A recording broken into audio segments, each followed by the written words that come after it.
All right, our Beyonders, welcome back to Tabletop and Beyond. This is the Winning Warcry segment of our show. We are so happy to be here with you on this fine winter's eve, where we will be talking about Blacktalons and how to get better at playing Warcry. We are happy to have Dan Herrera with us and Jason Bales. Welcome to the show, fellas. Hey. Thank you. I don't know why. I know we recorded a little early in November because of some stuff that was going on, but it feels like it's been forever since we've sat down and recorded. It just felt like there's a lot that happened in between our last session. I certainly feel like I've eaten more food than I've ever eaten in between two podcasts. Maybe it's just that 1 week. That's an interesting metric. I'm going to start tracking that. Have I eaten more food since the last time I recorded Winning Warcry? What's the units in? Is it going to be like pounds? Right. Yeah. The amount of pies you have consumed. Yeah, there you go. Awesome. Pints awesome. of whipped cream. Exactly. Ugh. Way too many. All right, well, let's get into it. This is going to be our last show of the year. We have a probably what looks to be a quick one, but a good one. So let's talk about hobby table. Jason, let's kick it to you. How's your hobby table looking right now? I've got a lot of kids' toys on my hobby table, getting ready for Christmas. But also, my kids keep dropping things that are breakable. And so I come home from work and they're like, yeah, they put another such and so on your hobby table. If you go fix that, that'd be great. So today I had to go down and fix some sort of little ceramic cap model that my kids dropped. So it's so my hobby table is full of family stuff to fix and get ready for the holidays. So that's what's been. Not a lot of Warcry on my hobby table. I still have my Astragon or Aster, how do you say it? Astragon True Blood. Yeah. Those guys are not fully 100% done yet. So still trying to get those guys done so that I can get them fully on the table here. That's awesome. My table though. Lots of kids. You've got you got a Santa's workshop there. Yeah, I really do. Yeah. You should outsource and get some elves. And say he outsources to me. Yeah, right. I get his overflow. So, quick funny story. This year, my youngest realized that Santa was just a myth. I think she realized it last year, but didn't want to say it because, she's 11. I think she realized it last year, but she didn't want to say it for the threat of maybe not getting actual presents from Santa. She's like, dude, if I don't say it, then we'll just keep going on, But this year she actually that with brother. Mm-hmm. Yeah. Well, to all our 7-year-old listeners, I hope Justin didn't just spoil life for you. It's okay. I'm sure you guys will remember to edit this out. Yeah. Yeah. Well, so I was going to say that, when you said Santa outsources to me, when we had a whole thing where I got some Wawa eggnog bottles, and I would cut the label off and I'd put Santa Select Reserve eggnog, and I'd leave it in the fridge for them on Christmas Eve because the kids like to eat it, and I left a little letter that Santa wrote to them and by the cookies that I left out, said go get your eggnog. So we did this a couple years in a row. Well, after the third year, I went to go get it, and all the eggnog was sold out everywhere. Everywhere. Oh, no. I don't know if there was a run on eggnog or what. I could not find it anywhere. So I ended up finding just this one carton in a grocery store, and it was pre-printed though. It was Pepperidge Farm eggnog or whatever it was, and I couldn't repackage this, right? So I wrote a whole letter from Santa being like, hey, sorry, kids, I couldn't get my Select Reserve anymore. And it turns out that a reindeer kicked a lantern over and burned down the entire factory, and this whole story, right, of Santa's Reserve.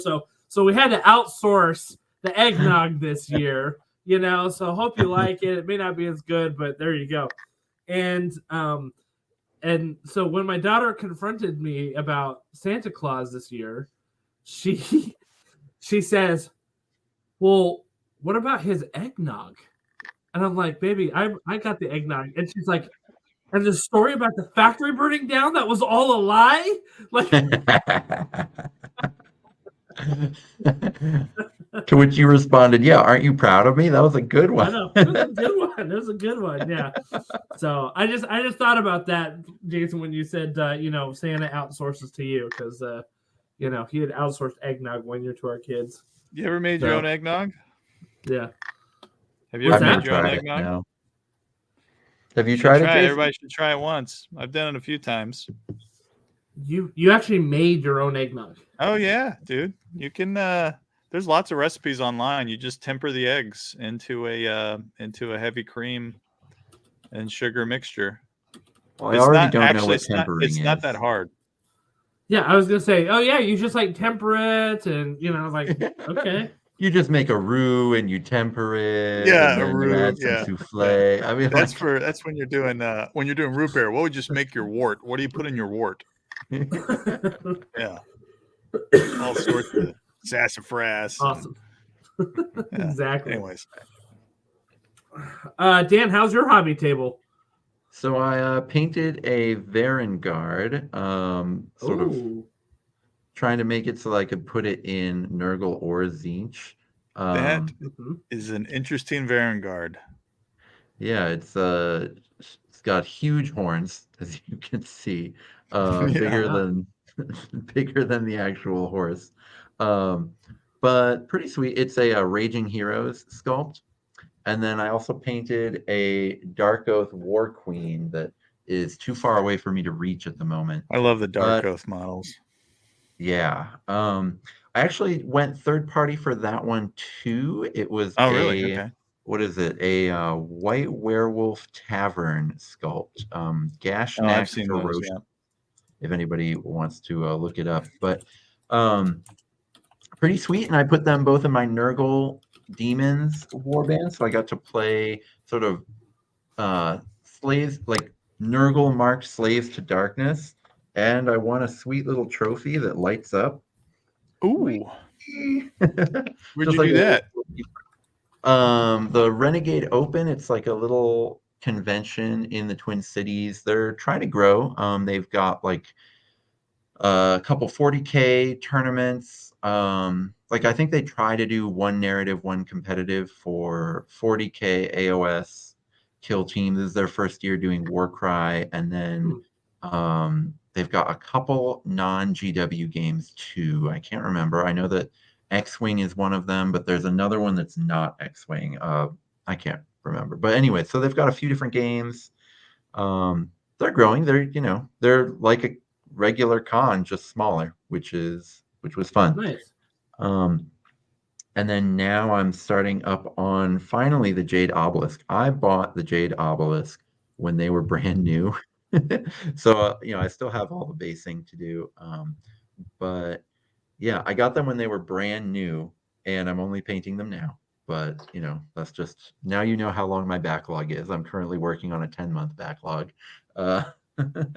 Or no, are they a year old now?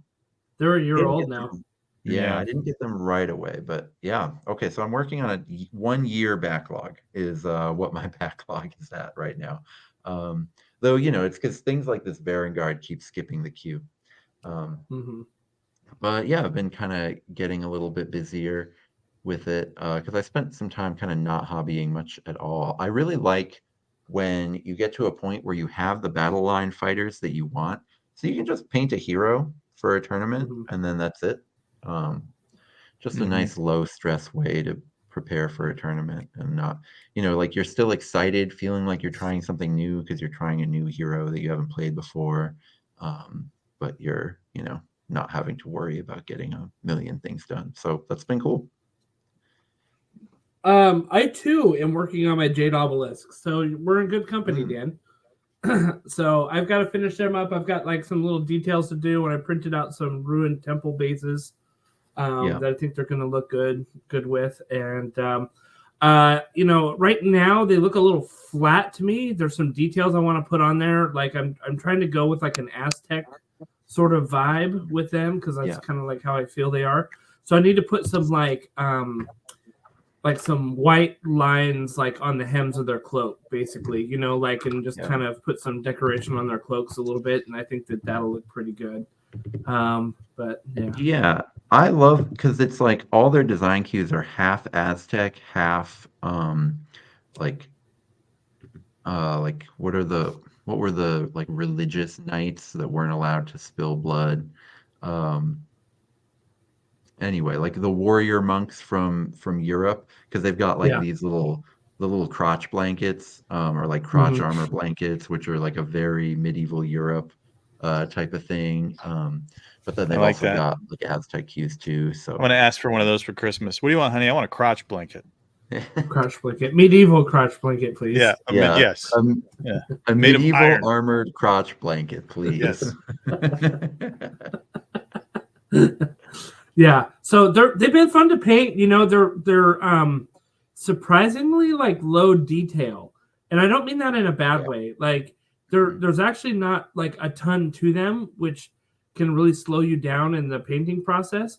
But what they've done with the design is really great. So there's like beauty in its simplicity in a sense, So Yeah, those are my favorite sculpts to paint, is when it's just like smart use of texture to make like a really good, if we want to be our like art school kids chewing cigars, like good composition of textures, something yeah. like that. But but those really are my favorite things to paint. I don't like when it's like lots of little details to catch. Like I don't like painting regular GW Slaves to Darkness, even though I think it looks incredible. I just don't like painting it, so I would never actually do it. And like same with like Khorne Blood Warriors, I just can't paint those. Yeah. There's something when it's just a little tedious, like it's like all the same thing. Also, banded metal is like, after I did the Red Harvest terrain, I'm like, I never want to paint a chaos like Space Marine ever. And I feel like the Khorne Blood Warriors are like that, right? They got the banded metal on the armor and all that, and you're just like, I can't do it. Do it. So yeah, anyway, awesome, good hobby table. Okay, so we're gonna do something called for this Christmas episode called our Christmas wish list. But before we get there, I realized that there is one of our listeners who asked for me to share a little bit of details about the Warcry game that we ran at our GuildCon in November. So it happened right after we recorded last time, and he just wanted a little bit of details about how we ran it, because it was literally a battle royale, like last man standing event that we had that was kind of interesting. I called it the battle royale with cheese. The little nice little Pulp Fiction reference there. But so what we did is we had 4 players, 2 boards, okay, and we or actually, did I have 2 boards? I only think I had 1 board, Jason. Oh, you mean, well, you had 2 tables going. No, yeah, but I only had 1. It was 2 boards per. Yeah, that's right. It was 2 boards. So I put 2 boards together. Yeah. That's right. Yeah. So I put 2 boards together, like long edge touching long edge, so it made more of a square. And then we had each faction, so there's 4 players per table, basically. Each faction got to start out in a corner, and they put their entire army on. Like, it wasn't coming in on a different round. You just put your entire army on. And you couldn't put it within 9 inches of the center. So you basically had to do like a little circle, and you could kind of like spread it out like in a half circle in your corner.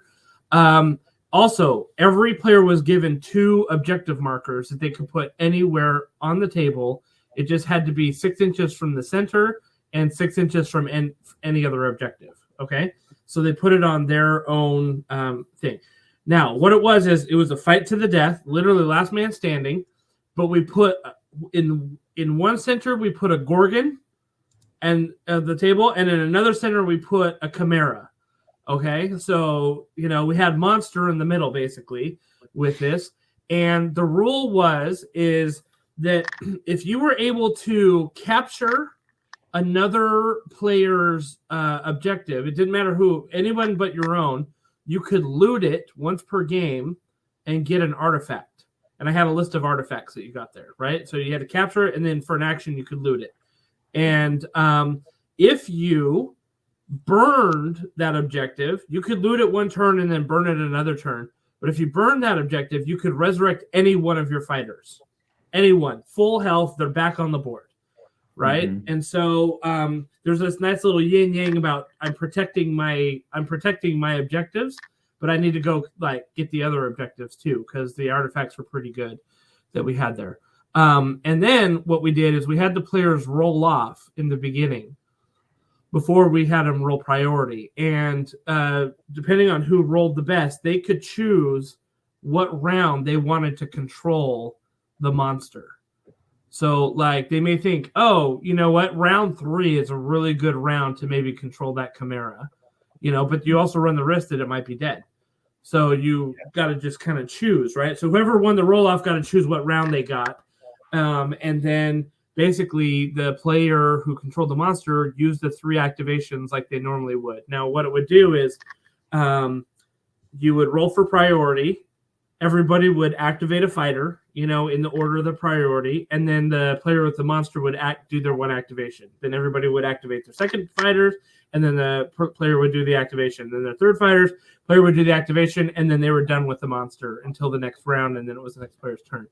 So it was really interesting. One table, we literally got down to 1 player, and it was so funny because it was my brother. He was playing Iron Jaws, and they were just absolutely dominating the board. I mean, they were just like cracking skulls. I mean, charging, getting in there, resurrecting their dudes who died, just smashing things until one of the rules is that on your activation, you could res the monster if it was killed, right? And so one of the players got to his objective, res the monster right in the middle of like where all of his orcs were, and then the orcs just started taking a beating from the Gorgon. You know what I mean? And like they were fighting back valiant, and they killed it again, but it took out more than half of his guys. And then like it was a more fair fight at that point, and it was pretty crazy. And then in our other game, we had KO playing. And let's see, there's KO, Flesh Eater Courts.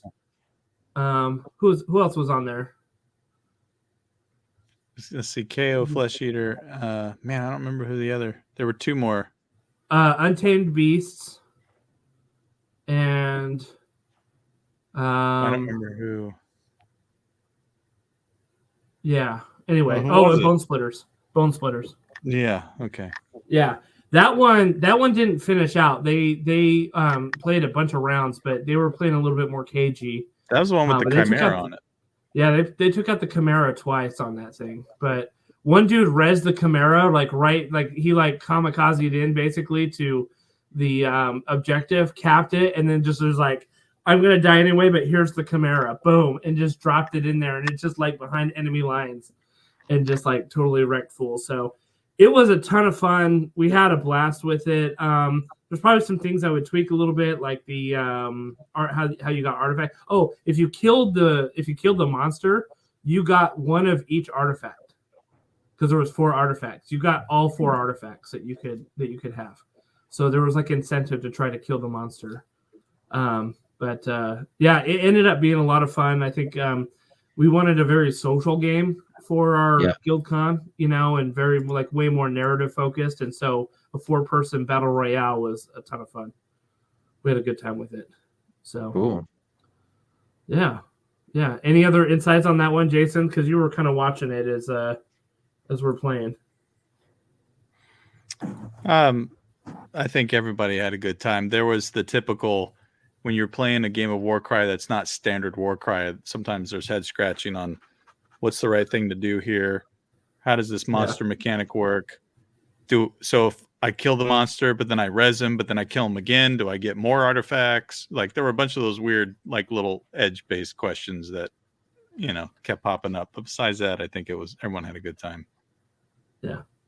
It's for fun. So I kind of had to make rulings on the fly. Yeah. Yeah. Do I get that? No. Why not? No. Just because I said no. Just keep playing. Just keep rolling your dice. You're fine. Yeah. So yeah, it's good though. It's good. All right. So I just wanted to give that because I know some people had asked about it, and like I think the more that you can, we had an episode about this a couple weeks ago or a couple months ago about like making sure you're having fun with Warcry, right? The more you can have some of these like kind of not match play games, like the more fun you can try different combos and have a good time. So good epic stories. All right, let's get to it.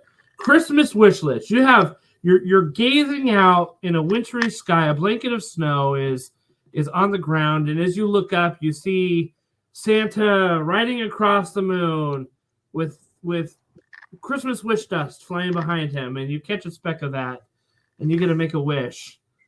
What is your wish for Warcry in 2024? What is your wish? Jason, we're going to start with you. What's your wish in 2024 for Warcry?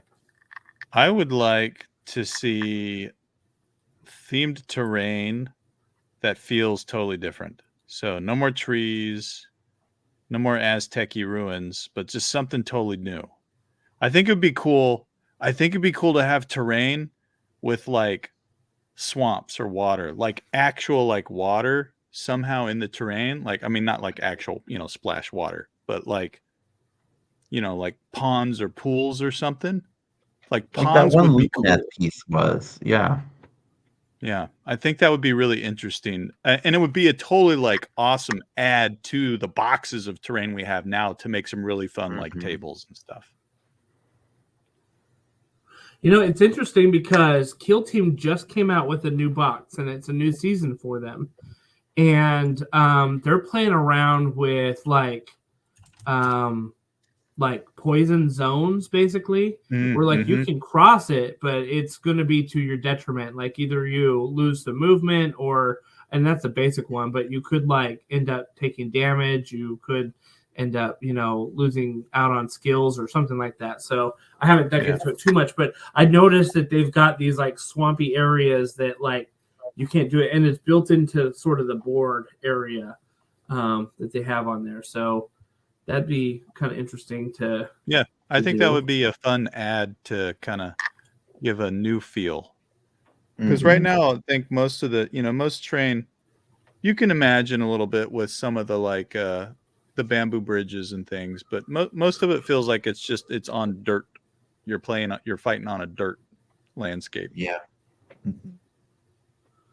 Yeah, definitely. And the fact that most boards are brown wastes, I think, doesn't help with that either. My favorite board they've ever sold was the one that came with the.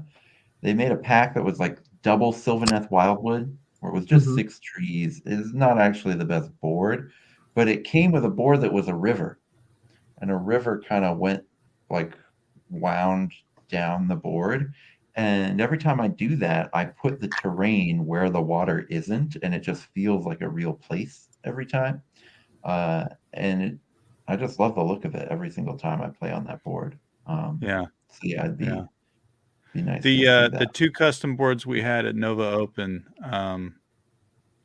both had things that could kind of feel. Well, one of them was a super like there was like a river running through the middle of it. And then, but one of them, which was like the stone, I probably can't pull the pictures up quickly, but the one that had kind of the stone that was table 1, I think, at our Nova Open had like little pond areas in it, which I thought really made the board look cool and fun. I think it'd be cool to have rules around that, like, poison rules or movement rules or something like that. I mean, it'd be cool to have like acid pools and you could push people into it. You know what I mean? Yeah. Pushing stuff. Yeah. Yeah. That'd be rad. Cool. Anyway, so that I think that could be fun.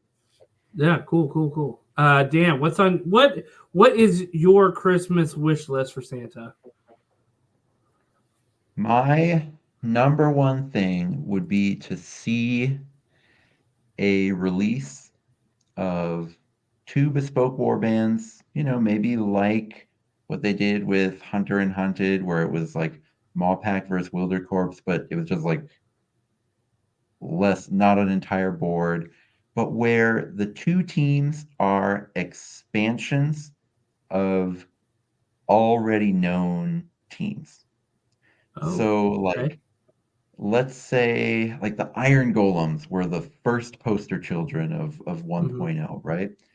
Let me see, I don't know, the steel golems, and they get the same rune mark. They're on the same team. You mix and match them with iron golems, but it's just like different, just different iron golem, just like And gives they've them a leveled different up. style. Yeah. Yeah, and you don't have to necessarily power creep it so that you wouldn't Sure. use the other ones. Like Sure. it'd be nice if it was you have one box of each, and combining them is better than just having one just out of the box, but like maybe even some of them have abilities that are interesting for the ones in the previous box, or Hmm. just like expand the play style. Some of the original six didn't really have the most defined play style. They're doing a really good job with that now, and so if they could get like bring some of today's sensibilities into some of the aesthetics of that first bunch that they did, because the aesthetics, I mean, just the design of the models when Warcry first came out, like blew people away. Nobody had seen anything like Cypher Lords in Warcry or in Warhammer before. Nobody had Hmm. seen anything like Corvus Cabal before. Um, and so the fact that those warbands kind of languish a little bit because it's not the best mechanical design. Like the Corvus Cabal gimmick is like so hard to set up. It's not Hmm. powerful enough to be worth wasting an action to climb into a tree to then use dice to get the action back when you climb down out of the tree. Like Right. it's never ever worth it. Um, and so like if they did a new Corvus Cabal, you know what Corvus is like Latin for raveny, like just Yeah. think of a new bird, make Latinish for that bird, and then have a similar group and they are all on the same team. You mix and match them, but you've actually got like you know, the current design sensibilities, the way they make warbands work now. I mean, like the last four warbands were just all so cool and so, Yeah. like they clearly understood how to make them tick and how to give them all a play style. So to see that, but combined with some of the original design aesthetics would just make me so happy. That would be cool. I mean, yeah, you could call them like the Raven Guard, right? Which is like kind of an Yeah, elite force within the Corvus Cabal or whatever, absolutely. and then mix and match it. And like, what would be great is if, because like one of the biggest issues um, of those original six that you said is their abilities are really not great. Like, there's only one hero Terrible. ability, and there's Mhm. only six like abilities total or something. You know what I mean? It's just like there's Yeah. not a lot of options. And so to add like a whole element in there that maybe other leaders could use as well, like I love that idea. That would be really cool, you know? And like you said of the Raven, oh, that's such a great idea because it's like completely different. Like if it was all elite fighters, so like Corvus Cabal has that giant Shrike Talon and then the Yeah, leader. They don't have anything in between that's very compelling. So it's like you actually have a pretty elite force because the original Cabal has chaff models, and then you kind of yeah, make a totally different um, situation or play style out of there. And yeah, I just think there's so much that you could do. And to your point, yeah, the abilities on the original six are not good, other than Cypher yeah. Lords, where the ability is so good that they have to make Cypher Lords garbage just so that they can It's true. carry that ability and not be broken. Yeah, I think they've maybe overcorrected for it generally, but the ability is like stupidly powerful. And so like yeah, Cypher Lords have always sucked because they just make the profiles unplayable so that the ability isn't completely broken, and you could do something in between. I don't know, yeah, you could do a lot, yeah, I think. yeah, definitely. Yeah, Keepers of the Secret, right, or something like that for the Cipher Hmm. Lords, and I Yeah, mean, like yeah, absolutely. you can totally. I think that would be awesome. That would be really, really cool. One of their Awesome, bits of awesome. lore said that the boss of the Cypher Lords is a cabal of Mind Stealer Spheranxes. So it's like Oh, nice. Mm, give me like the leader is a Cypher Lords themed Mind Stealer Spheranx, mm, and let Yeah, mhm. the AOS people run it as a Mind Stealer. and Right. yeah, like something like that. Or have like the mask off and he's part cat from the Mind Stealer, right? Like he's like That'd be so sweet. cat Yeah, face. totally. Yeah, that'd be super Uh-huh. cool. I hope you're listening, James. By the way, your last video was a little weird. Did you see that Christmas video they released?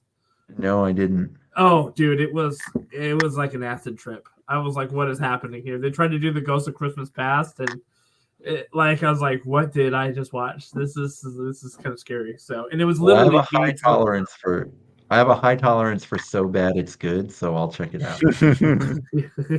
Yes, definitely. I linked it in our Discord, so if you look at the Warcry thing, you should see it in there. It's Okay, pretty cool. weird. I can't wait. Anyway, yeah. So for me, all of the above of what you said, but my wish is more broad scale.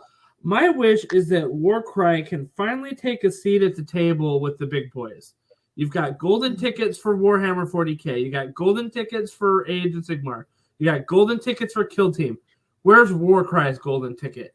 You know, so what I would love to see, my Christmas wish, is that Games Workshop starts to put a little bit of more support into the Warcry community, helping stand up more local tournaments, more events, you know, like providing stores with like kits for tournaments that they used to do. Like they tried to do that in 2018 when this thing came out, and really set up, you know, really help support a tournament scene for Warcry that we can then get to like the golden ticket level where we get to bring people from all over the world to Atlanta or Houston or Nashville or wherever it is going to be, and we can have a legitimate like world's best tournament. You know, I think that would be amazing. I wish they would do it. They do it for all the other games, but again, all the other games have, you know, a lot more player base than Warcry, but I would love to see it happen. And I think it's kind of chicken and egg a little bit, right? Like Games Workshop isn't going to really support big events until they see players start doing it, but players aren't going to really start doing it until they start seeing Games Workshop really supporting it as well. And so it's kind of like, okay, well, who's going to budge first? Like the community is trying here, you know, and if and people are buying the models, like that's for sure. Like you're seeing them everywhere, you know. So anyway, that's my Christmas wish, like more of a community focused one, you know. I think when 3rd edition comes, I think you will get your wish. Unfortunately, I don't see it in the cards for 2nd edition, but I do think one day you will get your wish. We will hopefully still be podcasting then, and we'll be able to look back on this, timestamp it, 33 minutes into the podcast. Yeah, I think you'll get your wish eventually. Sadly, I don't think it'll happen, you know.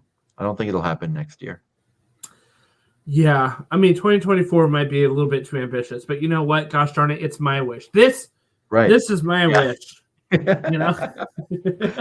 I mean, I picked something that will never happen. So yeah. Very good. Jason's the one that's probably going to come away with the win, you know? Yeah, our chance of getting good terrain at some point in the next year is like pretty decent. I'd say that's at least absolutely. I think so. Absolutely. Awesome. Well, we hope that you all have your own Warcry Christmas wish. And, you know, Christmas Eve, when the night's twinkling out there, please go all make your Christmas Warcry wish list and post it in our Discord. I want to hear what all of your Christmas wishes are. And, you know, maybe some of them will come true. Like maybe, you know what? I'm going to call forth the power of the log, which is if you believe it hard enough, that it will come true. Like that's the power that the orcs have in Warhammer. So, you know, let's wog this together. Our Christmas wog this, you know. Let's wog this together. Love it. All right. Well, let's get to our faction breakdown, and we are going to talk about. I pulled up an amazingly good eggnog recipe. You know, so I have that window open, but I'm not going to share about that. Let's pull up the Blacktalons. That's what we're going to talk about today. I'm actually excited about this because I have a feeling that Santa's going to be good to me this year, and this is what's going to be under the tree for me. So Oh, I'm that's glad that awesome. we're talking about this because I love the fact that I only need to paint like 5 models or 6 models and Big 5 ups to models. that. And yeah, 5 models, and that they actually look pretty good on paper. I like them. So let's start with this real quick. Dan, you had asked me before the show if I had actually seen Blacktalon on Warhammer Plus, and I have seen about 2 episodes of it. I've been meaning to get back to it, but I've got a backlog of other shows that I'm watching that I just didn't get to it. I got into it enough to get a good feel of the characters, but not enough to understand really like the real meaning behind the plot of the show. Because like there's some sort of like they would be out there fighting, and I'm not spoiling anything because this is like literally like the 5 minutes into the show. They'd be out there fighting, and then they would die, and then of course Sigmar would resurrect them.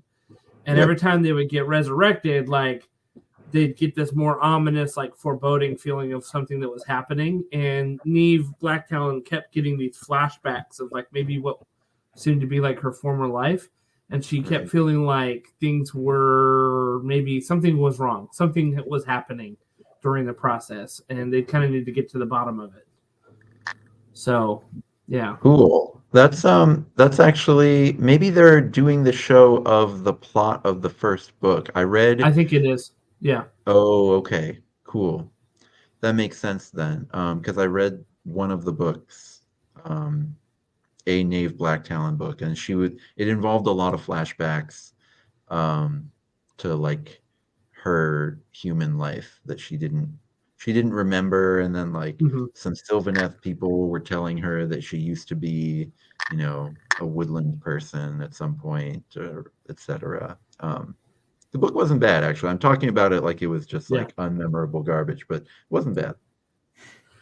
What's interesting is like we've got the picture up here from the Warhammer community, and this is her fighting a whole bunch of blood reavers, right? Like from Khorne, and that is like who she's like her perennial enemy. But in the show, like there's some Nurgle stuff that starts happening. So I think that that's starting to corrupt maybe the process.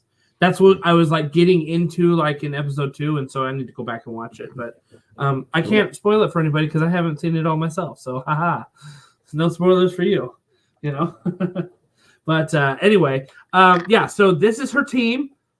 Her and her 5 friends. They're really kind of like the Sigmar like special forces in a sense, right? Like they're sent to like where like some things need to happen, like if they need to like kill a Chaos Lord, if they need to like go in and wreck some stuff, like this is the team that Sigmar sends in to go do that. They're not like the rank and file liberators or grand hammers or something like that. Like they're really like behind the scenes special forces. They've all got a role, and I think that brings us to kind of who they are as a warband, because I feel like they captured it well with their abilities and with their stats that they have. So let's where do you want to start, Dan? Should we start with their stats or their abilities? What do you think?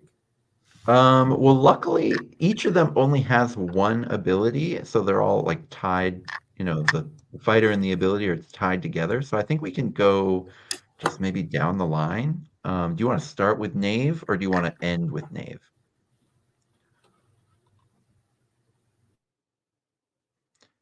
So like each fighter is tied to one ability. All right, so we're we're gonna have to pause here for just 1 second because I'm having technical difficulties with my earbuds. Give me 1 second. Okay. Fix some earbuds for Christmas. Ask for some earbuds. Okay. All right. Can you hear me? Yeah, we got you. Yep. Okay. All right. All right, back. My other ones died. So, okay. All right. Sorry. Where did we want to start? I think we can just go down the line of fighters because, each one only has one ability. So we can, just tie the fighter to the ability. It's not like some of those war bands where it's like there's a universal that they all have. So you kind of have to talk about that first. But then there's this other anyway. Do you want to start with Knave or do you want to end with Knave? Let's end with Knave. Okay, let's start with Rostus Oxenhammer. Dude, this guy is a beast. Yeah, I mean, he's awesome. this guy. I mean, he only has and I'm saying this in quotation. He only has 1 inch reach with his hammer. But because like if you look at the picture of him up here, right, like he's got a grand hammer, which is do they normally have 2 inch reach on that with the thunder? It looks right? like you could, it looks like he could reach 2 inches. You Yeah. know, just like hold it by the end of the handle and just. But alas, that is not how apparently he uses his hammer. But he does use it to great efficacy because he's got a 1 inch reach, 4 attacks, strength 6, 3/6 damage, and this is just bonkers. I mean, you're probably doing average of 9 damage. I mean, like minimum 9 damage turn, like an action, right? Like so, and that's if he doesn't get any crits. And with no discrimination, right? With that strength Yeah. 6, I mean, how many things are there? Like there's FOMO Crushers and there's some other Stormcast, and everybody else is just like getting the business from him. So. Seriously. So he's got a 4 inch move. He is toughness 6 himself and 25 wounds. Like this guy is like he's beefy. Like the definition of beefy because of the oxen hammer. I mean, he's got beef horns sticking out from the back of him too. So his ability is tied to Wind Rider. Okay, so it is a quad. And like you said, Dan, there's no universal abilities here. It is a quad. No, his ability isn't Wind Rider. That's Knave's ability. His ability. Oh, that's right. Yeah, sorry. Mm-hmm. It is the Storm of Justice. Yeah. Storm of Justice. Yeah. So he's got a double. Pick a visible friendly fighter with the Blacktalons rune mark within a number of inches of this fighter equal to the value of this ability. That fighter makes a bonus move action or bonus attack action. Amazing. Excellent, right? Amazing. This guy's amazing for 200 points. Yeah, he's absurd. I mean, if you could ally him, everyone would want to. You'd be done. The question of who to ally in order if you don't know what to do with your points, like the question would be over. Now you can't ally him, which is probably good, but yeah, he's incredible. I mean, he's just so amazing. Good. He does everything. Yeah. Could you imagine if Storm of Justice was pick a visible friendly fighter? Period. Yeah. It'd be broken. It'd be so broken. It would be. It would be. To me, so there's 2 things about this that I feel like Games Workshop has sort of learned in writing abilities that make it really good. One, it's the number of inches equal to the value of this ability. Some auras are okay if they're fixed at 6 inches or 9 inches or whatever it is. But I really like the mechanic of like, look, I've got a number 2 one here. That should mean something. Do you know what I mean? And so writing in there where it's equal to the value of the number on the dice, right? I think is really great. And then they're understanding like they've got to sometimes limit these abilities to their own faction. So even if you do ally someone in, so even if I do ally in somebody else, like, I mean, if you allied some sort of like Thundercast, Grand Hammer or something, or Thunderstrike Grand Hammer, like that dude could be moving like a Pound Town. You know what I mean? Just like it's just kind of crazy. So, yeah. Mm-hmm. Yeah. So I like it. Do you guys like for 200 points? I know it's ridiculous. He's amazing. Yeah. Do you guys like the value equal to like the number of inches equal to the value? Like, do you like that mechanic? I think it gives you a little bit more of a meta game when you're determining how you're going to use your wild dice. Yeah, I agree. And at list building, it makes me think about it at list building because I really like when I have the option. Like I really like having 2 doubles where one is just pretty good and one is, potentially broken if I'm double sixing it, but I still have something to do if I didn't roll any high doubles to use. So I like those. I like those doubles, and I like that they also force you to have another double in your warband. So really cool. Yep. I think I think it does a good job of scaling the strength of an ability dice. Like if this was just double and pick someone within 3 or 6 inches, Hmm. it always has the same impact. But if you say, well, worst case 6 inches, then you can almost nerf this a little bit by saying, oh, it's the value of the dice for how far away they are. Then it becomes Yeah. a little bit more of a dice implication as to how strong this ability can be. Yeah. I've said for a I think long it's time that the Dragon Maul needed to be equal to the value of the dice with how strong it is. I absolutely agree with that. Yeah. Absolutely. If you're going to do anything to it, doing that as a first step would be very useful. Yeah. Yeah. So, it's just nice to see that. Okay, Yep. all right. Let's talk about Shakana Golden Blade. For 180 points, she is using her swords. She's got 3 attacks, strength 4, 2/4 damage. She does have a ranged attack. It's a 3 to 15-inch range attack, 4 attacks, strength 3, 1/2 damage. We'll get back to that in just a second. She does have a movement 4, toughness 5, 25 wounds. Again, no slouch on the toughness and wounds category right here, right? Like she can take a beating. Her melee profile is nothing to write home about, in my opinion. 3 attacks, strength 4, 2/4 damage is okay. It's okay. But the standout to me is the ranged attack here. On the surface, I saw that the first time I looked at this, and I'm like, oh my gosh, that is such hot garbage. 4 attacks, strength 3, 1/2 damage. Who would ever use that? Well, let's go up and talk to her about her ability, because it's kind of interesting. It is a triple. It's a headshot, called headshot. You add the value of this ability to the damage points allocated to enemy fighters by each hit and critical hit from the next ranged attack action made by this fighter in this activation. So again, value of the ability. So you could have anywhere from a 1 to a 6, right? But let's just say you got an average of a 4 on your triple. Okay. With her, she's strength 3, so she's probably going to be hitting on 4s or 3s and 4s and 5s predominantly, right? And how do you like this ability with it? Because like if we had a 4 on the dice, you'd be hitting on 5s or doing 5 and 6 damage for each hit and critical hit. So for me, if you're going to design a fighter to be bad, Mm-hmm. it should be bad and compelling. And this Okay. fighter is bad and compelling. I think they did an incredible job. I think that this is so cool because not everything can be good, right? Like something is going to be the best. Not everything can be good. Mm-hmm. This is incredible because when it spikes, it can do so much. Now, it's a trap because it's only strength 3, right? So Right. you can only Yep. kill pretty cheap models. If you're spending triples on your 180-point fighter to kill cheap models and it doesn't have any other utility, you're not going to have a good time.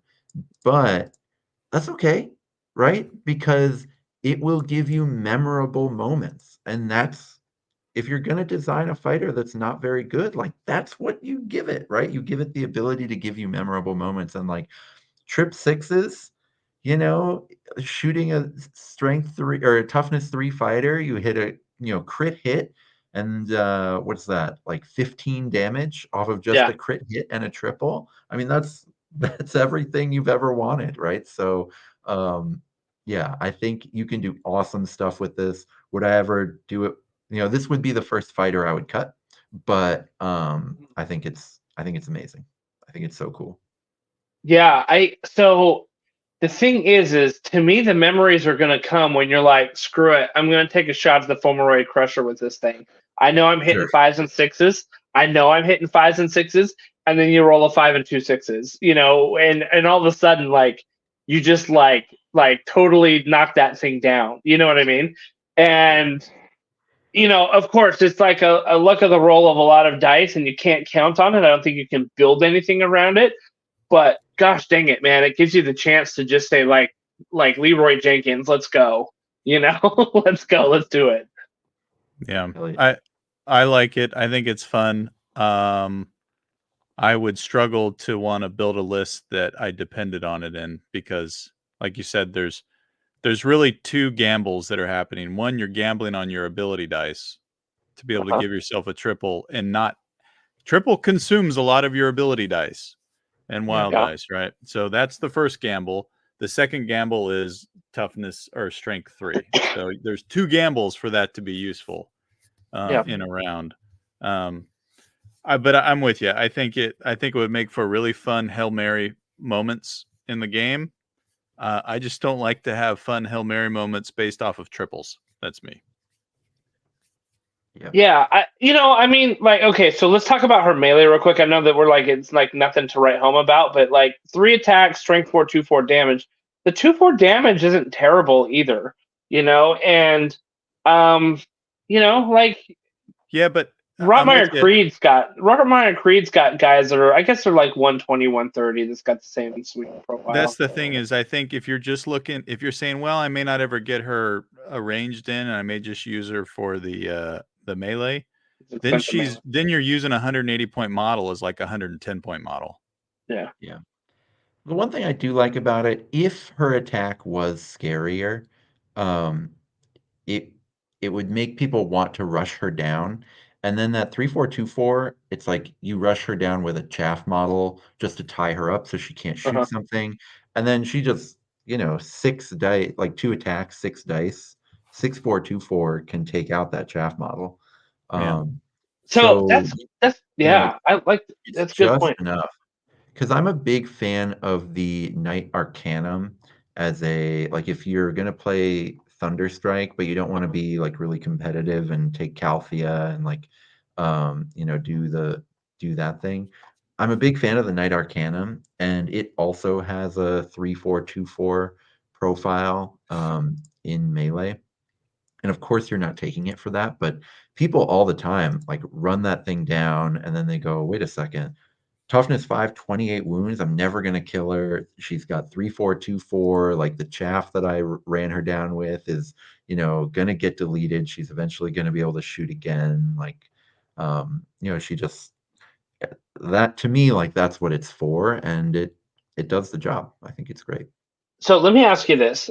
Let's say you hadn't looked at this warband at all, right? And I sit down across the table from you. And I say, okay, here's my models. Here's what they do. As we talked about, you should do, right? Yep. Pregame. Here's my models. Here's what they do. And you tell them, okay, on a triple, I can take the value of that and add it to every hit and critical hit of one of my ranged attacks after I use this, right? What are you thinking about that model? Like, you know what I mean? What would your reaction be if you had not like really sat down and thought about it? Would you want to go send something to tie it up? Would you feel like it's a threat? Unfortunately, my reaction would be LOL, good luck. Okay. All right. Fair enough. Yeah. I think that there's a lot of people out there who may not be as experienced with Warcry that would be like, oh crap. Okay. You know what I mean? Yeah. Like I do. I think there's a bunch of people that'd be like, oh crap. Like I think it would be scary for a lot of people. 15 inches, you can shoot me from 15 inches and their mind immediately goes to, oh my gosh, you're going to roll a 6 triple? Holy crap. That's like 7 and 8 damage if you hit me with that. You know what I mean? So, like... Well, it's a 19-inch threat range, right? Yeah, exactly. So I do think that... a treasure mission, right? If I'm giving a treasure to one of my cheap guys so that my big guys can go hunt down your treasure carriers, now all of a sudden I'm pretty annoyed because I can't give a treasure to one of my cheapest guys. I have to give it to a big guy that she can't touch. And so now that big guy's not running down your treasure carriers. So like the odds that we get like just tied into a draw or something are really high. And that's annoying. But so I do think it's got something there. But otherwise I would, This is the first one you'd cut. Interesting because Lorai, the next one, Child of the Abyss, this is the first one I would cut. This is the best model in the warband. You think so? Yeah, I do. I can't wait to hear this. Okay, all right. So her melee is 1 inch range, 2 attacks, strength 3, 1/3 damage. She has the Wizard Blast, which is 3 to 7 inches. 3 attack, strength 3, 7 damage. She has movement 5, toughness 3, and 20 wounds. So she's a little bit weaker than the other one. She's basically like a Cities of Sigmar sorceress. She flies. And she flies. She does fly. That's important. Yep. Very important. Very important. So Dan, do we need to talk about her ability before you tell us why you love her so much? Yeah, I mean the ability is good. Okay. You won't use it most rounds, but it is good. I mean, -1 attack. The reason I like -1 attack is the best threats in the game are all few attacks, but each attack does 1,000,000 damage. Right. Like the Ogreroid Myrmidon has like 3 attacks, right? Right. And most of the -1 attack fighters are just like the profile is so bad you can't really use them. And even then, I actually think they're still a little underplayed based on like at least like locally how many Myrmidons there are, how many, Gutlords and Tyrants there are. So I think that that's, really good in like when you use it, it's amazing and you just won't use it that often, but when you do, it's incredible. But I think because I've heard some other people say that this is the worst fighter in the warband, and I don't actually think it's the best. I think it's the second best. Rostus is obviously the best fighter in the warband, but I do think that she's the second best fighter in the warband, and I think she's pretty head and shoulders above number 3, in my opinion, because people are underestimating what happens when you add a third dice to that awful wizard ability. And, the extra point of crit's not bad, but wizards, they're always rolling 2 dice, but it's always 3-6. So when you do hit on your wizards, they like blow stuff off the board. And so like I talked about how Shakana can spend that triple, really destroy chaff.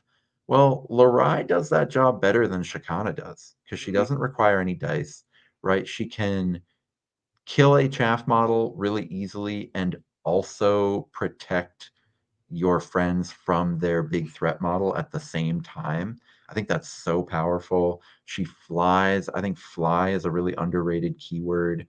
A lot of flyers have so much move that you don't notice the fly. You're just like, well, 12 inches was going to get me there whether I was flying or not, Right. But on cheaper fighters like Nighthaunt, their stats are so weak, they have other problems. But like back when they could resurrect stuff, so they were actually decent, that fly was really annoying, So I think she's really good. She's squishy and she has no melee. Like if they do run her down with a chaff model, she can't kill that chaff model, right? She doesn't have any melee, but she can just fly up into a tree and then shoot stuff from the tree, right? And that's really good. So I think this model just has so much play to it. I think there's just a ton of stuff you can do here. So you think that she is the second best here? Yeah. Like, are you including Neve in this one? Yeah, I am. Really? I've been playing with Neve. I'll save my Neve thoughts. But yeah, I think Larai is incredible. All right. I'm going to take your word for it. So I do like the 3/7 profile because a lot of chaff have 9 or 10 wounds, right? Totally. 8, 9, or 10 wounds. And so if you were to get a hit and a crit, like that thing's gone. So that does matter. I think with 3 the dice flying, it's a lot easier. using the platform terrains that are in this game, she's a great chaff hunter. She's gonna fly. She's gonna fly to an area outside of the movement of the chaff that's trying to get her and blast it before it can get to her. Yeah. And if the terrain cooperates, she'll fly somewhere and then she'll spend the entire game. Like she'll move twice in round 1 and then she'll shoot 6 times. She'll sit there and go. Yep. Yeah. Interesting. Yeah. All right. So that's what I can't wait to try her out and see what the deal is. Yeah. All right. So let's talk about Hendrik, the Silver Wolf. Yeah. Right. She's a deepkin, actually, isn't she? She is. She is. Yeah. Jason loves elves. I would kill to have her in Idneth Deepkin. Oh my god, that'd be so great. Yeah. They have so All many right. problems. All right, so let's talk about Hendrik the Silver Wolf. He's got 2 weapon profiles. Basically, he's got a long sword, right? So like he's using it one-handed or two-handed. Yeah. So if you were to use it one-handed, it's 4 attacks, strength 4, 2, 4 damage. If you were to use it two-handed, it is 3 attacks, strength 5, 2, 5 damage. It's got movement 4, toughness 5, 25 wounds, which is to be pretty standard for the Blacktalons here. And he also has the same ability, which is Storm of Justice as well. So he's got that going for him, which is nice. So what do you think? Okay, so first question, which melee profile are you using and why? Math hammer. Did I math this out ever? I did. Yeah, Okay. are you willing to give up the extra attack dice for more strength and a little bit more crit damage? What do the stats So, say? What are the statistics? Yeah, so I mathed it out before we went on. So, assuming you aren't onslaughting, because why would Yeah, you when the other double is so good? right. Um, Against toughness 3, that 4-4-2-4 is better.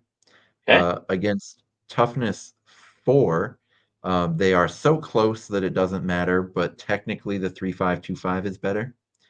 And it is also better against toughness 5, but then against toughness 6, that 4-4-2-4 comes back around and is Because better. you're fishing for crits essentially, Yeah, right? yeah. Yeah, so it seems like Um, when in doubt, 4-4-2-4. yeah, because even when the 3-5-2-5 is better, it's not better by much. It is better against 4 and 5, but the difference is tiny. Like against 4, it's 5 1/3 versus 5 1/2 on Mm. average. So like, who cares? Um, But the difference against toughness 3 is huge. It's more than 1 day. It's 6 3/4 versus 5 1/2. So Oh yeah, okay. yeah. Interesting. Um, Okay. So what I don't if know. What you're do you guys think about onslaughting him though? because Like, you're outside of range of anyone to use the double? mm, All sure. right. In that Yeah, case, Because you only so got yeah, a double 1 or something. You got snake yeah, eye. yeah. So now you're onslaughting the toughness 5 one. Yeah, or the strength 5 one. Yeah. Yeah. so here's okay, so here's the question. Which is great. Like if you have a double that you think you're gonna use for something and you're like, oh shoot, now I have to use onslaught, like that's not a bad problem to have. Mhm. you Yeah. know. But all right. So here's the question: to maximize Hendrik. So okay. So for what? Let me back up, Chase. Dan, you had asked the question. What do I think of him? He's 155. He's the cheapest of the fighters here. Mhm. For Stormcast, it has toughness 5, 25 wounds, which comes into play in the stat line there. 3-5-2-5. I think he's overcosted just a little bit. However, I think that price is built in to have the Storm of Justice in there. Because if you can chain another, like an additional attack by another fighter in there or a move, like you're talking Yeah. about economies of action economies right there. So the action economy to add another, basically half of a turn for another fighter is built into that price. Yeah. So that's kind of, so I feel like he is priced correctly, but without that, if you're not using the Storm of Justice, he's overpriced. That's how I feel. Yeah, the fact that he can storm Rostus. Rostus can't storm himself, right? Right. But Right. Hendrik can storm Rostus, so that part's good. And Yeah, I just Rostus can storm Hendrik. And I don't think Hendrik's a bad fighter. Like I don't think he's terrible, but Hendrik can start, like if you put these two together and just like with Bash Bros together, like into something like I you can be taking down monsters with these two guys. yeah. Because you're getting And for essentially 3 attack actions out of them or activations out of them. and for 155, 25 wounds is better than, what other Stormcast pay in terms of just being hard to kill. So that part's kind of nice. I don't think he's very good, but I don't think he's terrible by any means. Um, I think he is pretty poor in the context of this warband because they need other stuff, right? They need numbers or something, and so he'd be one of the first things I would cut. But yeah, I think compared to other move 4 Stormcast that exist, he's perfectly fine, perfectly right in line with every other Stormcast. I think he's a good mid-tier contender. Meaning, if you're going up against another warband that has a mid-tier fighter that's typically on the 110 to 150 range, they're doing a 2-4 profile as well. He's got toughness 5, 25. He's going to stand toe-to-toe with him pretty well. So, it's one of those, I'm not really sure what to do, but I've got a potential opportunity to engage another mid-tier fighter. He's probably going to hold his own in that fight. Yeah. Yeah. The interesting thing is that he can storm. So the Storm of Justice allows any attack action. It's not just melee. It's not or ranged, right? So if you love Lorai so much, put those two together. Put Lorai and Hendrik together. You know what I mean? And let him activate her. Nearby and let her blast someone. So I know it's kind of hard if he does. So yeah. She actually doesn't do more, but she does about the same as he does, but she does it at range. Right. Yeah. So, yeah, I don't think Hendrik is something you're going to be excited about after playing a lot of this warband, but I think he's fine. Yeah. Awesome. All right, let's talk about Neve, the leader of the pack, the lady with 2 axes, whirling blades all around us. She has her axe attack, 6 attacks, strength 5, 2-4 damage. She also has a range attack, which is it says a bow, but she really throws her axes in the thing. So it's a 10-inch, 3 attacks, 4 strength, 1-4 damage. She has a movement of 7, toughness 5, 30 wounds, and her ability is the Wind Rider. This is very situational, but I think the situation works well with her. If you can only use this ability if an enemy fighter has been taken down by attack action made by them this activation. Remove this fighter from the battlefield, then set this fighter up on a platform or near the battlefield floor, more than 6 inches away from all enemy fighters. You can subtract the value of this ability from that 6 inches to a minimum of 0. So that's kind of rad. I'm liking the quads that GW is putting out. Dan, you've got a scrunchy face. You don't like this quad, do you? I can't imagine a single time where this quad does anything at all unless it's quad 6s. And so, right? Because you have to kill something first, right? And then you get to teleport, but you don't get to teleport into combat, right? So, if you have a 5 or 6, you can. If you have a 5 or 6, you can. Well, not a 5. Well, actually, you can't on a 5. Nope. Okay. That's true because you'll be outside of 1. You're technically outside of 1. Yeah. Yes. So you have to have 6s. Here's where this works, Dan. You've got one dude that's capping an objective out there, and you need to, and you're contending, and all of a sudden you kill someone on one side of the board, and you can go help cap that objective.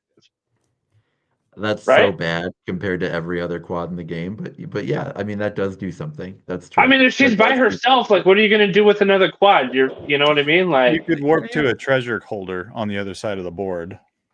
That's true. Mm-hmm.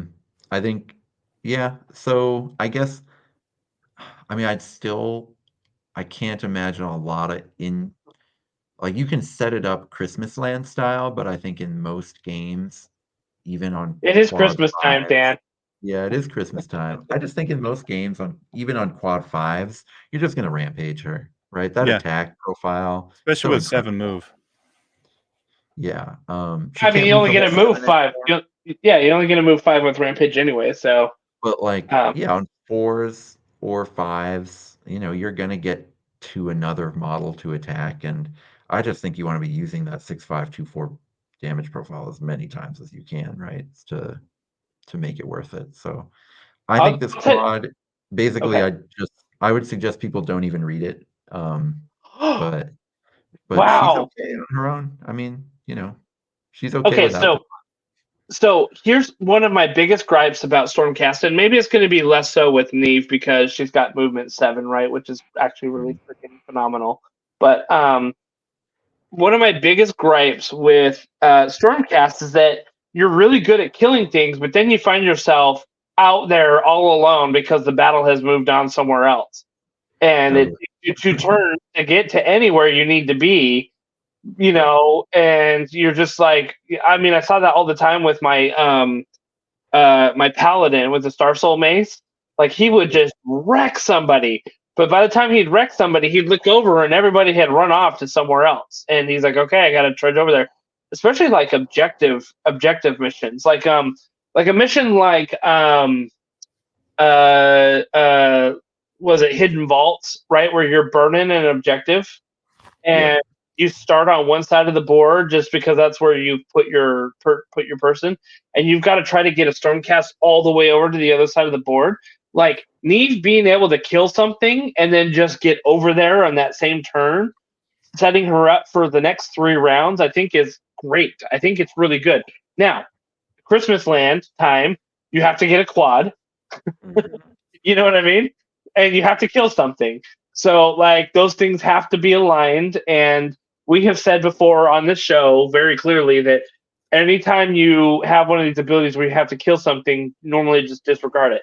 So, I don't think that this is as bad as usually those other ones, okay? Where you have to kill something and then you get to make a bonus move attack or She'll bonus. get kills. Yeah. Because she'll get kills. I also think that it's more situational because you can move her such a distance, right? It's not just a bonus move; it's literally like across the board if you need it, depending on like where the fighters are.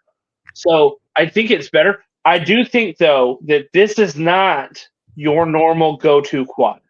I agree with you 100% on that one. Like the Rampage is still on the table, right? Like that should be probably your go-to quad.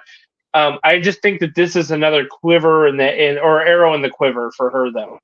Because she will get kills with the 6 attacks and strength 5. She'll get Okay. So if that's the case, then let's look at her card all by itself and compare that to what her point value is. If we're not going to consider the quad as something that's really going to pop that often. Yeah. Okay, I think it'll pop at least once a game. Oh, dude, I go so many games without rolling quads. yeah. Okay. I think So many games. it'll pop. Like if you play 20 games with them, I think you'll get it once. Like I think you'll Really? maybe use it once in 20 games. I don't think like anytime you get a quad, you should try to avoid using this quad. Like use any other quad. I don't know. I think it's so bad. But yeah, let's talk about the Okay. card. All Jason, right, what do you think? yeah, go ahead, Jason. Well, I love the movement for sure for Stormcast. I think I would be. I guess I'm starting to not talk about the card, but let me get back to the card because I'm thinking about using Rostus or the chief guy. What's his name? Hendrik. Rostus or Hendrik to try to double up her on an attack or move, but with her 7, gotta be careful not to move outside of range of them because they're only moving 4. So she's moving an additional 3 if you're trying to run up like on turn 1. You got to be careful to do your order of operations properly to give her an additional move to get out there maybe first. But all right, looking at I love that her ranged attack can double as not a ranged attack, right? Yeah. So because it doesn't have a minimum range, you can use right it into combat. Yeah, in combat as well. Because there's going to be situations where I don't want to throw 6 dice because I'm afraid of counter. Yep. Right. And it's also nice. I was actually talking with the person who will be on this podcast next month, who will go unnamed, and he was saying he just thinks of it as net insurance. Like if she gets netted, she still gets to do something. Yep, you can still. That's a good point. Yeah. Yep. Yeah. So I think whenever people have profiles that don't have a minimum, like First Thing is that what his name is? Yeah, in the fighter named First Thing. Yep. In Untamed Beast, he doesn't have a minimum range either. So his spear is a really nice weapon because you have that freedom of using it when you're close, or not having to move and still use that same profile all the way down to a minimum of engaged. So that I think And that's even really, really nice. I like you the can even do that and pull something off of. Sorry, I Yeah. love First Bang. Yeah, he's so First Fang cool. is amazing. He's great. I love him. I'm always looking for triples when I'm playing that Yeah, warband. for sure. But the one range 6-5-2-4. Once again, like 5's good. So if you're putting her up with chaff, you're probably wasting what she should be doing. But if you're not putting her with chaff, there's a chance she's hitting on 4s anyways, and you're rolling 6s. Like I would just be throwing counter back at you every time you swung at me with 6 dice. See, I don't know that you would. You do if you think you're going to die, in my opinion, or if it's a chaff. I would throw counter if it's a chaff model. I would not be throwing counter if she was going up against an Ogreoid Myrmidon. Like that's not worth it. Well, do you know what I mean? Yeah, or like agree, a gut lord or something. 100%. If it's And an you should be. Myrmidon, absolutely not. Yeah, but like who are you sending her into then? Who are you sending her into? That should be using counter. Where the whole point of the warband is to have 6 toughness 5 dwarves. Right. Or sure. 6 toughness 5 or those little bone guys in OCR Bone or Mortec Guard. Mortec Guard. Yep. Yeah, or like Iron Golems if you're just like, I'm just throwing 6 Iron Legionaries on the board and good luck clearing these. She'll clear them. I mean, she'll clear them off the board. It's just that they'll also counter, she'll get attrition. She has enough health that it's not that big. Like the first time she takes an awful counter, she's not going to be that worried about it, The second time it happens, maybe you'll be worried, but Justin, I was so glad that you mentioned the Myrmidon because that was something that I wanted to compare her to. Because the Myrmidon is 265. Okay. Same wounds characteristic. Yep. 1 more toughness. 2 fewer move though, legitimately. Though 1 more range, so 2-inch range on 5-inch move as opposed to 1 inch on 7-inch move. Yep. But has the toughness 6, deals actually the same amount of damage as her, despite having a completely different profile, right? Myrmidon's got 3 attacks, 4-8 damage. She's got 6 attacks, 2-4 damage. So it actually the averages math out to be the same every time. So she is way more consistent in her damage than the Myrmidon, but if she fights a Myrmidon, she's gonna lose every time because it's got 1 more toughness than her, and this is why the fewer attacks, the better, generally. When the Myrmidon does onslaught, it becomes absurd, right? Like you get 4 attacks and like you just blow whatever you want off the board. And for her, onslaught is, much less useful. So I've been playing her in a TTS league lately, so I've only played 2 games with her so far, but in those games, she's been fine, right? Like just fine. Like she's won her fights, she's killed something in every game, and didn't have to work very hard to do it. But she has not been 285 points of good, right? And so I think she is awesome, but that is different than powerful. You know what I mean? Like, because she is awesome. I mean, and the feeling of rolling 6 dice is just so cool. And knowing that you're not going to whiff is so cool, right? Like, even if they're toughness 5, you're not going to whiff on 6 dice, right? Like, hitting for 4s, you're not going to completely whiff. So, like, that part feels great. And so I am enjoying playing with her. And I think like people should use her as an ally because in any non-tournament setting, any non-competitive setting, she's going to be great. Even if she starts off the board and comes in round 2, she's still going to get in the action because she's got that move 7. I mean, you are going to notice her presence every single game. And that's what you want from like an ally when you're playing for fun. In competitive play, I'd probably take the Bloodrack Medusa over her, and I can't. So, like, I don't think I'd ever use her as an ally because the Bloodrack just does so much. But, screw competitive play. Like, 90% of the Warcry I play is not played in a tournament. And and I think she's awesome. I think she's really cool. If you were to take this, have you been playing the Warband as a whole, like in the TTS League, or just her? Like, I've been taking her in Fire Slayers, okay, where I didn't want to. It's like a casual Christmas league, so I didn't want to take a Bloodrack Medusa because that felt yeah, mean. Because that net is just like not really fun to play against. So I took her instead, and no regrets. It's been yeah, fun. awesome. I'm curious to see how this Warband would stack up competitively. This feels like more like a narrative Warband, than like one. I just don't know that they've got all the tools they need. They have some powerful tools, but I don't know Yeah. they got all the tools that they need to be competitive, right? I will say this: Neve is a freaking gets hunter, dude. Like, let her go after all those little freaking goblins, right? Like you said, like the nets and all that stuff. She'd just be killing them. It doesn't even matter, right? It'd just be like little gets like like running for their Yeah, because lives. a double tap on her ranged attack is probably going to kill a Git, Yep, or a move and exactly. attack is going to kill a Git. Yeah, for sure.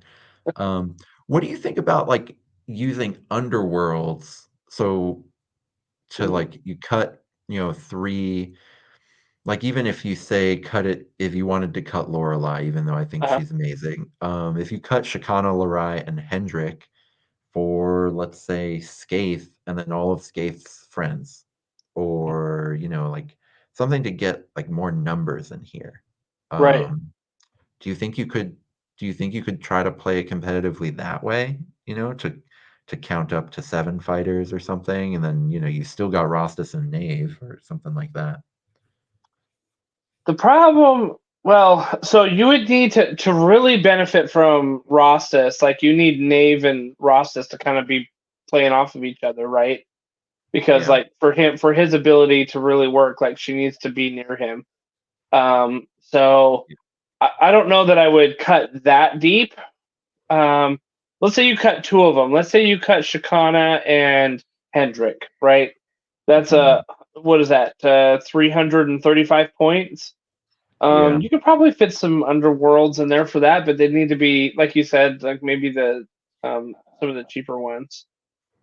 Yeah, like maybe Kixitaka, Odapodle, Yeah. like the Starblood Stalkers, but then um I was excited for the reason I liked the idea of um Skate's Wild Hunt is like the Horn Elf Uh, buffing Rostus, giving Rostus bonus attacks. Giving Knave bonus attacks yeah. doesn't really mean much, but giving Right. Rostus bonus attacks is pretty cool. Yeah. Um, so I liked that idea, but um, you could try it with Starblood Stalkers. I don't know. I don't know. I don't think this warband sucks. Like these are not. Yeah. This is not a terrible warband. I Right. think you're probably right that like there's no way to make them top tier, but they're cool. I think they're Do cool. you do you like them better than the Soulsworn Questers? Like Yeah, as a top to bottom warband. Do you know what I mean? yeah. Because the nice thing about the Questers is that you can ally any one of those people anywhere you want. But like if you were to just take a box of the Questers and compare them to the Blacktalons, what do you think? What box do you think is better? Yeah, I think the Blacktalons. What about you, Jason? I don't know. I think I really like some of the fighter profiles here in the Blacktalons for their point costs. I'm trying Mhm. to figure out. I'm not a big Stormcast player, so I would try to figure out how to get the model count up, and the challenge Mhm. of not being able to, um, not being able to like the what did we just said what their name were, the questers, right? That they Yeah. have Yeah. the extra role that lets you kind of just ally as many as you want in. Here, I'd almost think, would I just pull 3 of these? Let's see, who has the hero rune mark? Just what's her name, right? Just Neve, yeah. Nave. Yeah, so Yeah. she's the only one that could like technically be allied in somewhere, right? Yep. Yeah. Yeah, so it's like it's hard here to think, how do I get my model count up? Mhm. I've got to ally 2 heroes in, or actually, do they have thralls in order? They don't. Yeah, Nope. No. they don't. So yeah, I think that like if I was gonna build a competitive list, I might struggle with this one. Yeah. Yeah. It's fair. But It's fair. fun. I think I'd have a lot of fun playing it. yeah, totally. I think you Yeah. have I agree, Dan. I think you have to go to the underworlds to try to really like squeeze some juice out of this. You know what I mean? But yeah. We didn't talk about their reaction. Oh, we didn't. Oh, yeah, let's talk about it. So a fighter can make this reaction after they are targeted by an attack, but before the hit rolls are made. Count up to 2 critical hits from that attack action as hits instead. If this fighter has a hero rune mark and is within 6 inches of another finely Blackthorns rune mark, and has the champion or destroyer rune mark, which is literally like 3 out of the 5, right? Mhm. Count up to 3 critical hits from that attack action as hits instead. I think this is a great one if you need to stay alive from a Myrmidon or a like a mega boss or a gut lord or any one of Yeah. these where Yeah. you can't afford to take 2 crits. So you can afford to take like 2 or 3 hits, but not crits Yeah. as well. Why do you think I'm with you. I think it's good for sticking around a little bit longer. Why do you think they put that last sentence in there? That seems like overcomplicating this reaction. I agree with that. Yeah. Where you get I think 3 it's instead to of make 2, her. But you have I to think it's be to make her. within, yeah. Mhm. 6 inches. I think it's to make her feel cool. Like Nave Narrative. gets extra from the reaction, even though Yeah. Nave is the one that I would like. I hope if everything's going right that I never react with Nave ever. Right. Right. Right. Right. That's the thing. But Yeah. there are times when things go wrong and you have to. Right. It's um, like It, Justin was talking about all these situations where, in these various like objective missions, you kill a fighter and then you walk onto another objective. This same thing for treasure, right? It's like you give Nave the treasure because her getting -2 move, it means she's still fast at move 5 with the treasure. So now, like all of a sudden, they're all trying to kill Nave. It's like, yeah, okay, then I'll react. Sure. well, okay, so we are going like we said that we are sending her against not chaff, right? We're sending her against like some of your heroes, some of your more elite fighters. Like you don't want to just send her like if you're sending her against chaff, you're wasting it, right? She's an But incredible like mid-range hunter, yeah, for sure. yeah, Like people exactly. don't So play those models, but she is so good at killing them if people did play them. yeah, but let's say she went up against like a Slaughterborn, right, from the Dark Oath Chieftains, right? Oh Slaughterborn, is yeah, that yeah, his name? Right? yeah. And he's got the ability where like he can add like a crazy amount of damage to his crits. So that might be like if they're like, okay, I'm gonna use this ability to add all this damage to the crits. I would use the reaction there. You know what I mean? I would be like, oh, I'm not gonna take any of those crits. I don't want any of those crits. So that might be because it's only one activation that they can use that for, right? So Yeah, we but got there, fam. We figured out a way to dumpster Dark Oath Saboteurs. We did it. so I mean, I don't mean to make fun. You are correct about that matchup. I do think she's great yeah. into Dark Oath I mean, Saboteurs. I just think that there are going to be times where like you're going to want to throw her into situations where the crits hit hard. You know what I mean? And they're going to hit back. And so there may be times where you need to keep her alive. Yeah. I You know? agree. Yeah, for sure. Oh, that makes sense. Like, because you want to be reckless with her, Yes. right? Yes. And so sometimes that can go wrong, and now she has insurance. Yeah, Yeah. sure. I like the reaction. I would just probably ignore that last sentence and not try to play my models to try to trigger that extra one. Yeah. Sure. Yeah. 3 seems excessive anyway, right? Like how many times are you rolling 3 crits? Like although I saw it the other day when someone rolled 3 crits with a freaking Myrmidon. Like And Nave will what? roll 3 crits sometimes because Yeah. she's rolling 6 dice, right? Yeah. That's You can true. hit 3 crits off 6 dice Mirror sometimes. match. Yeah. Yeah. Man, 2 Neves going at each other. That's awesome. That's awesome. Awesome. Well, I'm excited to try these out. I'm glad you're trying them out in the TTS League a little bit, Dan. And, we'll have to report back when I get them built and painted and done it. So we'll see each other in a year, and I'll let you know how they work. Awesome. Yeah. Awesome. Okay, well, let's talk about the main thing. We said we were going to do a short podcast tonight, and let's just talk about our main topic a little bit, which is how to get good. How That to wasn't get our good. main topic. No, We the got faction one. more. We got more. In an Let's hour just a and a little half. bit. Just a little bit. Just a little bit. Yeah. Okay. So what we wanted to do is after the Nova Open, I talked with a bunch of other players and they said, "Oh man, I love this. I love coming to the tournament. This was so much fun." And I just am not good at this game. And I want to be better. Like how do I get better at this? And we would talk through various scenarios. And we thought that, as I'm not going to pretend to be an excellent player out there. I consider myself an experienced player. And so I think there's other players out there that are far better than I am that probably can speak to this better than I, but they're not here in front of the microphone. So, we get to impart our pearls of wisdom with you on, if you want to take your level from a narrative, base to a, more competitive and do better at tournaments or events or whatever you're doing with your friends, how do you do that? So, let's just come up with a couple of ideas that we can kind of throw out there. They may not feel cohesive. It might not be like a game plan for you, but maybe there's one or two gems that you can take from it and help yourself improve. So, Dan, why don't you give us a first idea of like how would you advice to a new player? How do you get good? How do you get better?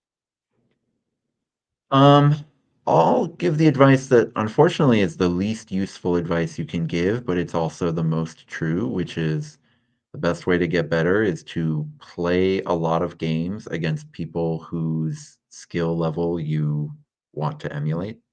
Mm-hmm. I say it's not very useful because if you could do that easily, you would have already gotten good. It's like a lot of the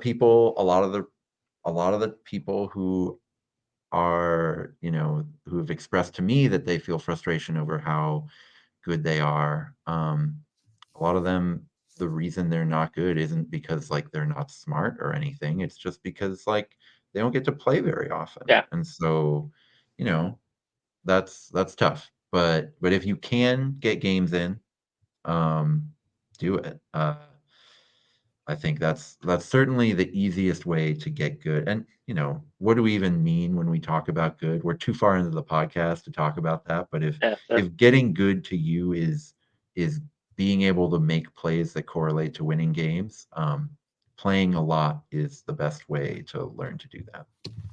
And I'll just make a quick plug for the Tabletop Simulator League that you can find on the Big Warcry Discord and also our Discord channel.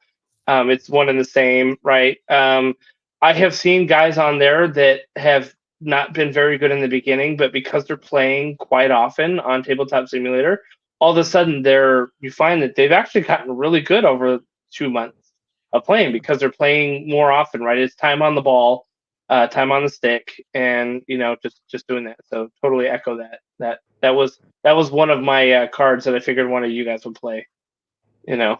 For sure. All right, Jason. Unfortunately, I do think it's the least helpful because of everything I said. But you guys will give better advice. Yeah. All right, Jason. What about you? So in addition, time on the ball was my first number one, but the next one is, I'll give you two: know your warband and simplify your tactics. If you know your warband and you get a very simple tactical approach, you can play that tactical approach and you can start to massage it a little bit and nudge it a little bit at a time rather than this didn't work. So I'm going to completely redesign my list and try this tactic. That didn't work. Completely. You're going to be scatterbrain whack-a-moling all over the place. You're not going to learn those little how to handle those little edge cases that come up. So know your warband, simplify your tactics. So that I 100% agree. I 100% agree with that because I learned that rule when I was playing Age of Sigmar. I was attracted to Night Hunt because of the models, and I didn't realize that Night Hunt wasn't very good, But the thing is every game they're in, right? Exactly. Poor guys. So, but the thing is I said, okay, I'm gonna just keep playing them so that I know them, right? I learned their rules. I knew their stat profiles by heart. I didn't have to keep looking it up every time. I didn't need to know what their abilities were, all that kind of stuff. I learned it. I played.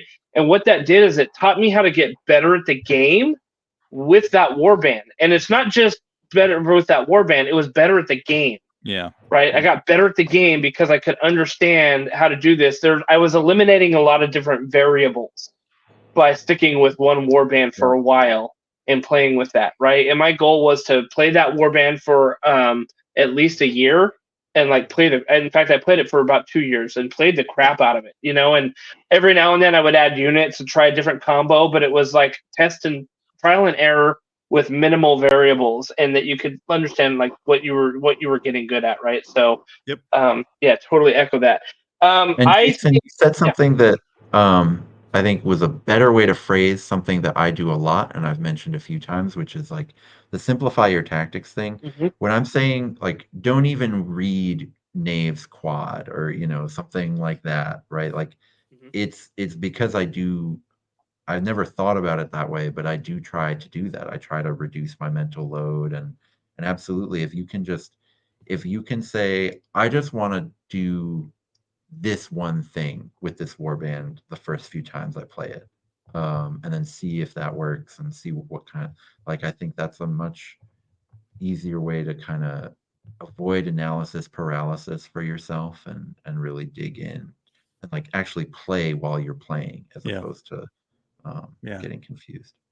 And I think that goes back into how you build your warband. We had a podcast way back when about like how we list build, right? Yeah. And like we had talked about one of the ways to do that is looking at your abilities and which ones you want to use of those, and then get those models and try to make a warband out of that, you know, so that you know what abilities you want to do, simplify your tactics, and then go from there for I sure. love having most of my models not have abilities. I think that's such a good place to be as far as what you can think about when you're in a situation like that. Yeah. I've got two of them that I want to talk about. I'll start with one. Um, and it is find out what play style resonates with you.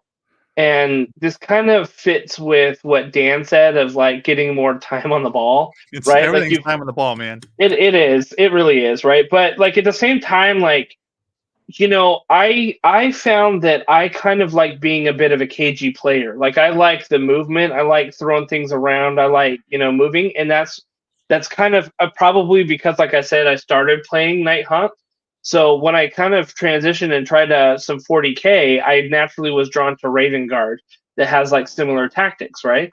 And then when I started playing Warcry, I liked the armies that had lots of movement, and so like I just felt a nice kindred spirit with the Bone Splitters. Right? Granted that they're not top tier. I think that they're A minus B plus tier. That's probably generous for Dan, but you know, I think that I think that they've got something to them because they got a lot of movement options. But that's like the play style that I like to play. You know, and so, a plotting Stormcast army isn't necessarily the one that I really love playing. But some people love it. Some people love never dying, and when they hit, they just smash things. You know, so find out what works for you, and then lean into it. Like really lean into it, and figure out like how you can make that work on your for your advantage. So, yeah. One, if I can double up on tips, Yep, absolutely. I would say the other half of time on the ball is so when I was rooting around down there, I was looking for a pen because I wanted to draw you a little an economics factor price graph, but essentially like a labor and capital graph. Uh-huh. Basically, don't be afraid of math. Be willing to do some math before you play, Yeah. because essentially, actually playing is like labor in your labor and capital, factor price thing, where like it is the most important piece of the puzzle, but there are diminishing returns. You get to where like if you play 40 games, but you're just like randomly choosing if you're not like giving yourself real theory crafting, you will kind of lose out. Like each additional game will stop improving you as much as the previous one did. And the same is true with sort of theory crafting, and I don't necessarily mean like sitting there while you paint and like fantasizing about, how you're going to use this in game and how sick it's going to be when you pull off this ability. I mean, that's cool and fun too, but like doing the real work of figuring out, okay, like what models do people around here play a lot? What is my likelihood of actually taking down that model or like surviving a move attack from that model? Um, you know, thinking about like, do I want to bring fighters that have a strong chance of surviving against this model, or et cetera? Like actually sit down and do the math about how, you can't math every single situation in every game, but math out situations that you think are going to come up, and that will often change how you think you'll want to approach them in the game. Mhm. And that is something that it might take you 10 games to discover when you could figure it out in 20 minutes with a pen and paper. And so I think that if you can't get time on the ball, I think knowing the math of your warband before you hit the table is a great way to make it so that you can learn as much in 3 games as the other guy's learning in 10. And so I think that's a great thing to try to do. That's great advice. I think that's awesome. Just being able, and I will just add a little caveat.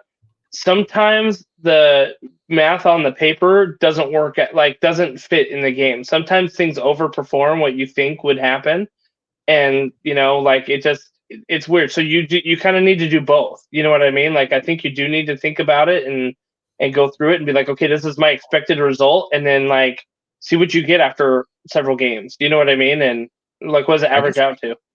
My counter to that would be the math on the paper is always what comes out in the game, but sometimes you didn't think to math out the thing that happens Sure. in the, Yeah. because I don't think results based like planning is a good idea. Like if you're like, man, I had this model and they crit 22 times over the course of this game. It was incredible. Right. It's like, I'm so happy for you, but that's never going to happen again. Yeah. People who will remain nameless, I often will like message me about like, you were wrong about such and such model because this happened. And like this is always like a 1%er. And it's like, And you can name me, okay? You can say my name. No, I know it's not me, but that's funny. it's not you, but and it's like, don't focus on like those wild results things. Focus on like what like actual percent likelihoods. But to your point, like when you play, you might find out that the thing that you wrote down, that situation never actually comes up. And that is where you Yep. do need to, and it's like, oh wow, I mathed out all the wrong things. So now I need to come back and I need to math out completely different things. And That's there might be some like sort of math intangibles that you kind of discover, which is like, yeah. dang, this model can actually move way more than I thought. You know what I mean? Like it covers way more of the board, and like sure you have it on paper like 14 inches, but like with knee for example, but then all of a sudden you're like, man, that is a really long range. Like you just almost need that practical experience to back it up, is what I'm saying. And you'll kind of discover like how you feel about it, how you feel, get the feels. So, yeah. Jason, do you have any other tips you want to share? No, I think that we hit them pretty good. Okay. Just keep it simple and get time on the ball. The last one, I want to add one last one, and I think that with any war game, whether it be skirmish or big one like Age of Sigmar, learn to master the movements.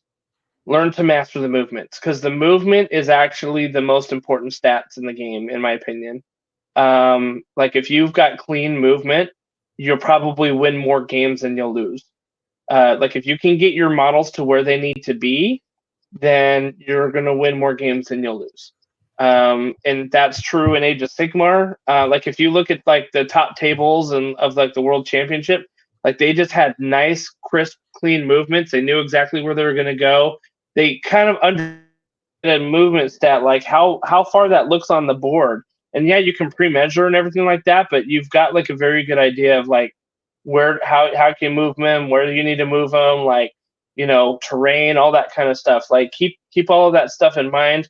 You know, like I think I remember saying at Adepticon, a guy tried to move a mega boss between two walls, but his base didn't fit. And he said, "Well, I'll just move through here." And I'm like, "You can't."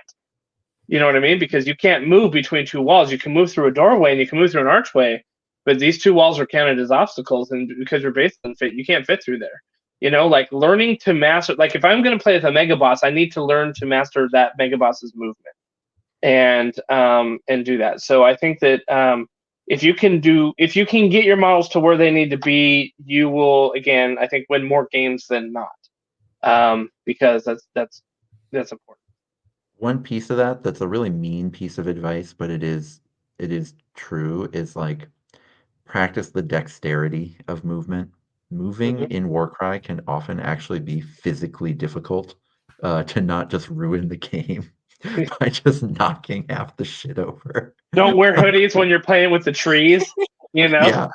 And so like actually like just practicing how to quickly and efficiently physically move models. It sounds so dumb, but if you don't get to play a lot, so you don't get a lot of natural practice out of it, you know, consider like set up your board to see, you know, do you like the terrain that you bought, etc. But then like practice, you know, what some movements look like and just in crowded areas, because man, I have knocked over a lot of models. Yeah, totally. Absolutely. Well, these are just our pieces of advice for all of you. If you've got some that you would like to share with us, drop it in the Discord. Let us know when you watch the video what advice you would give to newer players, if you or to yourself if you had to do it all over again. What would you tell yourself that you should focus on? Because I think that there's a lot of people coming into the community, and I think there's going to be a lot of people coming into the community after Christmas because hopefully a whole bunch of people get a new warband and they're going to want to test it out. So let them know how you would get good faster. So thank you so much to everybody listening to the show. We really appreciate you. We appreciate our audience. We appreciate being a part of this community. We have nothing but happy Christmas wishes and no coal for all of you. And thank you so much for being a part of it. We hope you have a great evening, and we will see you all at the tables. See ya.